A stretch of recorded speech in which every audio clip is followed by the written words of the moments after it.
Hello, good afternoon. Thank you for watching us. Thank you for joining us for Moments in Medicine Live. This is a weekly chat hosted on the Nebraska Medicine Facebook page. My name is Kayla Thomas. Before we get started, just a reminder, the information contained in this live chat, it's for informational purposes only, and if you have any questions about your personal health or medical condition, we would ask that you consult your own doctor. So today we are in Bellevue and we're talking about orthopedics, sports medicine, and sports injuries. I'm here with Dr. Katie Freeman and Dr. Natalie Ronshaugen. Hi, thanks for having us. Thank you very so much. much for joining us. So orthopedics is brand new here in Bellevue. Dr. Freeman, how long have you been here? Just about a month, actually. And what services do you provide out of this office? Yeah, so here at Bellevue, we provide both a primary care sports medicine clinic as well as orthopedic surgery sports medicine clinic. And we see patients of all ages and skill levels. So athletes ranging from high school to college to the recreational athlete and kind of everybody in between that wants to live an active lifestyle. Dr. Ronshaugen, what's your philosophy on sports medicine here in this office? So the athlete is a different patient population.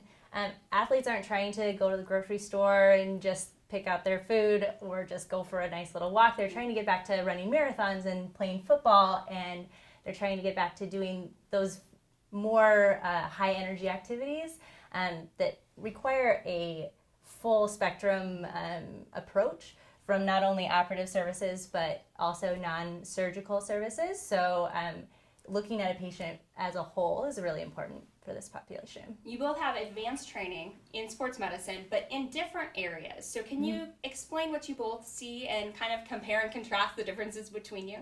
Yeah, absolutely. So my training included both non-operative and operative treatment of athletic injuries and conditions. And so some of the common conditions that I treat are things like ACL tears, meniscus tears, Achilles tendon ruptures, and ankle instability. Also treat some common shoulder conditions, shoulder instability or rotator cuff tears, as well as hip impingement. And Dr. Ronshaugen, how about you? So my primary training was in primary care. So I'm not a surgeon by trade. I'm a primary care physician.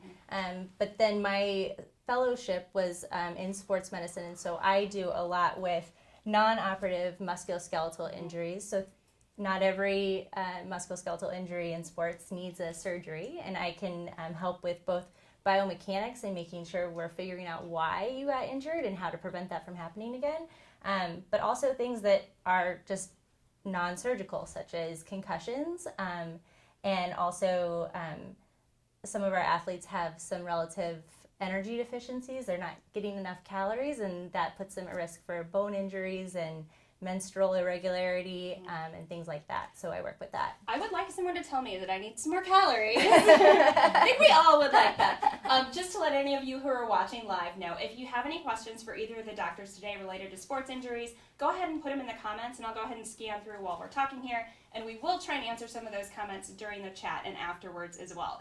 So something that might be common out there among people is it's running season. A lot of people have kids playing football, playing soccer, playing volleyball. And there's always that dilemma of whether it's myself or whether it's my child. How do I know when I need to seek help for an injury, and how do I know when I can possibly treat it myself? Yeah. So I think, try the common at-home treatments first. So things like rest, ice, compression, elevation. And if those things aren't working and you or your child are still continuing to have significant pain or a decrease in your function, then I would seek treatment at that time. Other things, if you can't weight bear on a limb or if any joint is losing significant range of motion, those are also reasons to go seek treatment. In addition to treating sports injuries, you also do a lot of surgeries, and I think those are things that a lot of people hear about, or maybe common for those of us that have aging parents, as far as surgeries on different joints and muscles. Can you talk a little bit about some of those types of things?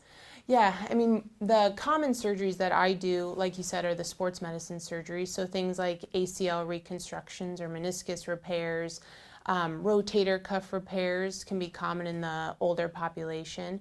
Also do things like Achilles tendon repairs or other tendon repairs in the foot and ankle. And then I will treat some common kind of fractures that we see, especially here at Bellevue. So things like clavicle fractures, ankle fractures, things like that. How do people know when they need to take something like a fracture, or if they have a fracture? Like, what is it time to go to the ER? Yeah, I mean, I think if you are at all concerned that you have a fracture, I think you should certainly go to either an urgent care or an ER where x-rays can be done for further evaluation. And then if you do have a fracture, then at that time they'll get you set up to see one of us in the specialty area to get that fracture treated. Many can be treated without surgery, and some need surgery. So you'll just have to kind of seek treatment based on kind of what they tell you in the ER or urgent care. Let's take a second to think about like some of the things that can keep us from maybe winding up in the ER when it comes to those of us who are the athletes, kind of like you were talking about, who want to live that athletic lifestyle, who are runners or marathoners or weight trainers or CrossFitters or whatever, or even when it comes to our kids in sports. What kinds of things can we be doing in advance, or what do you see that people could be preventing? A lot of it is mechanics, actually, and making sure that your mechanics are really strong, and that even, you know, some of our athletes are really strong. For instance, our runners are really great at running in a straight line, but some of these little muscles that help you balance your pelvis and help you keep your knee right in line so that you're preventing some of those overuse injuries are really common. And so making sure that your core is really strong, your hips are really strong, and that you're getting a well-rounded workout and not just focusing on one thing can be really helpful for preventing some of these injuries. I don't know if you have anything to add to that. I 100% agree with that. When it comes to the Nebraska Medicine orthopedic team, you obviously can see patients here now at the Bellevue Medical Office Building here in Bellevue. We're right off 25th Street and Highway 370. What are some of the other locations where people can see yourself or some of your colleagues for things related to sports medicine? Yeah, so I, like you said, have my clinic here at Bellevue. I also will see patients at Loretson Outpatient Center. And then we have our sports medicine teams also at Oakview and Village Point. And at all of those locations, you have access to kind of our multi-disciplinary approach to sports medicine. So you have access to athletic trainers, sports medicine physical therapists, the primary care sports medicine physician, and an orthopedic surgeon. So at any of those locations, you can get kind of all those services. And so, you know, our goal is really just to create access to quality care in sports medicine for kind of wherever you live in the Omaha and surrounding areas. And if you weren't paying attention, don't have a second to jot all those locations down. NebraskaMed.com is a great place to start to search this topic. A question coming in, since football helmets came out recently for high school kids to detect the severity of the hits being observed, have you noticed a reduction in the number of concussions, or how do you think that'll affect things as far as those kinds of sports injuries go? Interesting question. So we do have some newer technology to help determine how hard a concussion or how hard a helmet hit was. And interestingly, the actual concussions coming out of that are not as straightforward as we had thought. We can't say it takes this much force to cause a concussion, sure, or if you got hit this hard, your concussion's going to be this bad. So while we've made a lot of strides in concussion research and the stuff that we know about concussions now, I'm not sure that that's going to be as helpful as we had previously thought. So there's still a ton of research going on all across the U.S. on both helmet design, neck strength, which seems to be a big component of concussion prevention, and also concussion treatments. So there's a lot of stuff going on, but unfortunately the helmet accelerometers is what they call them, where they tell you how hard you got hit, probably not as beneficial as we thought. Unfortunate, but I think one of the good things that comes along with that technology is the awareness. And I think parents looking out for their own kids, coaches looking out for their kids, and the teammates looking out for each other makes a huge difference as well. It's definitely an important topic to talk about. What are some of the most common conditions that you treat and see? So concussions are incredibly common, especially because with all of the media attention around concussions recently, there's a lot of fear surrounding concussions. And thankfully, people do really well after most concussions. They heal really well. And with all of the media attention, primary care doctors are becoming more and more comfortable with concussions. So just going to your primary care doctor if you have questions can be really helpful. But also there are more and more concussion experts like myself. So if your primary care doctor gets stuck, we've got a ton of resources to help with either very severe symptoms or symptoms that are going on for longer than you'd like them to. Not that you'd like them to even start, but prolonged symptoms. I also see a lot of musculoskeletal injuries that don't require surgery, and most of that is figuring out biomechanics and why the injury happened or how we prevent that injury from recurring. Looking at how they're walking, how they're jumping, what have you, and then getting them hooked in with a strong sports physical therapist.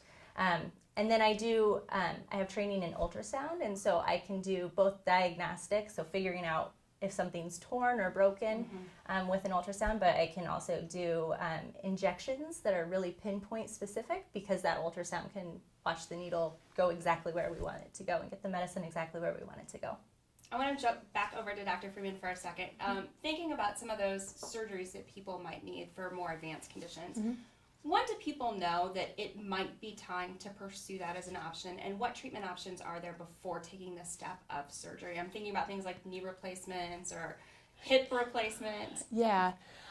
With those conditions, specifically knee and hip replacements, it's really just talking to your physician or to your surgeon about what treatments you have before you go through a surgery. And those treatments can include physical therapy, medications if needed, injections if needed. And if you get to the point where none of that non-operative treatment is treating your symptoms effectively or adequately, then it's time to talk to your surgeon about, am I a candidate for a hip or knee replacement? And if so, what all does that entail? So we want to make sure that the patient really understands, this is a big surgery, but it is a very successful surgery. And so it's kind of when your symptoms get to that point and you're a good candidate for a surgery like that, that's when we kind of talk about and pursue that option. One last viewer question, and then we'll let you ladies get back to work. There's so many kids that play sports right now, and this is kind of a viewer question right now about overuse, because I think they have the main seasons, and then sometimes there's training camps that go on in the off seasons. What are some of the injuries that you see from overuse and potential ways to prevent those? There are all sorts of ways that you can have overuse injuries, and oftentimes these injuries are called by what sport they're associated with. So you can have side of your knee pain, which is called runner's knee. You can have front of the knee pain called jumper's knee. You can get elbow pain, little league elbow, and same with the shoulder. You can get little league shoulder. And a lot of it is paying attention to some of the cues. If you're really getting worn out, looking at that and saying, should we be backing off? If something's really starting to hurt, getting it checked out sooner rather than later, and not trying to push through every little ache and pain. As athletes, myself included, we are taught to push through whatever pain you can push through and just get to the next level, and that's not always the answer. So really paying attention to real pain and going in to be seen sooner rather than later is helpful. So what was your sport? I played tennis. I played at Nebraska Wesleyan. There you go. Shout out there. Dr. Freeman, an accomplished soccer player. Yes, you still play? I haven't recently, no. It's been a few years. But you played in college. I did, yep. So both of these doctors, definitely with the expertise, they've been there personally, and of course now seeing patients for sports injuries, sports questions, orthopedics, brand new here at the Bellevue Medical Office Building in Bellevue. Of course, you can consult the other Nebraska Medicine locations as well for orthopedics. You can start your search at nebraskamed.com, or for an appointment, you can call 800-922-0000. Thank both of you for your time. I'm sure this is a very busy time of year for you, so we really appreciate it. Thank you for thank having you very us. much. Yeah. And thank all of you for watching. Be sure and join us again next Wednesday at noon for